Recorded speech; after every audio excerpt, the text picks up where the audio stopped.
اللہ کے نبی فرماتے ہیں من شہید اللہ الہ الا اللہ خالصا من قلبہ دخل الجنہ، جو دل کی گہرائی سے لا الہ الا اللہ کا اقرار کرے گا، جو دل سے لا الہ الا اللہ پڑھے گا، جو دل سے کلمہ توحید کا اقرار کرے گا، جو دل سے ہر طریقے کے شرک کو مٹا دے گا، دخل الجنہ، ایسا انسان جنت میں داخل ہوگا۔ مگر آپ کیا بولیں گے؟ ہمارے اور آپ کے بیچ میں ایسے لوگ بیٹھے ہیں جو نماز میں آتے تو کہتے ایاک نعبد و ایاک نستعین، اے اللہ ہم تیری ہی عبادت کرتے ہیں اور تجھ ہی سے مدد مانگتے ہیں، اور نماز کے باہر کشتی لڑنے جاتے ہیں پہلوان کے سامنے تو کہتے یا علی مشکل کشا، علی کو مشکل کشا بنا دیا۔ اولاد چاہیے تو کسی بابا کے مزار پہ جا کے اولاد کا سوال کرتے ہیں، دولت چاہیے تو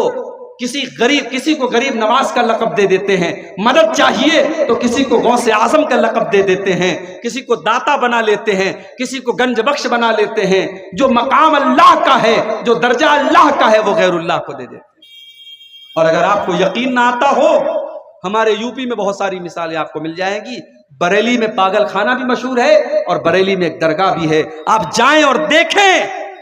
اپنی نظروں سے اپنی آنکھوں سے دیکھیں کہ وہاں کیا ہو رہا ہے میرے بھائی۔ اجمیر چلے جائیں، آپ دلی میں نظام الدین کی درگاہ پہ چلے جائیں،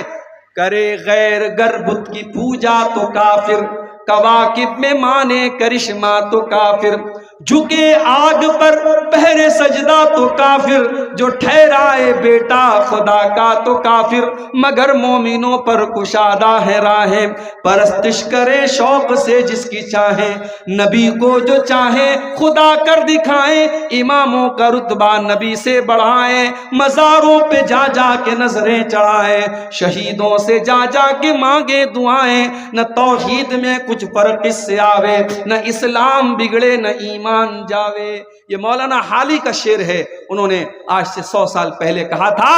2023 آ گیا، ہم چاند پر پہنچ گئے، مگر مسلمانوں کی سوسائٹی اور سماج میں آج بھی یہ تمام چیزیں ہو رہی ہیں میرے بھائیوں۔ جب ہم شرک کریں گے، جب اللہ کی توحید کے ساتھ غداری کریں گے، جب ہم غیر اللہ کے نام پہ بکرے ذبح کریں گے، غیر اللہ کے نام پہ مرغے ذبح کریں گے، جب اپنے بچوں کو لال کالے پیلے تعویذ پہنائیں گے، جب ہماری توحید گڑبڑ ہوگی تو اللہ کی مدد کہاں سے آئے گی؟ اللہ کے نبی کہہ رہے ہیں جو توحید پر رہے گا جنت اس کو ملے گی۔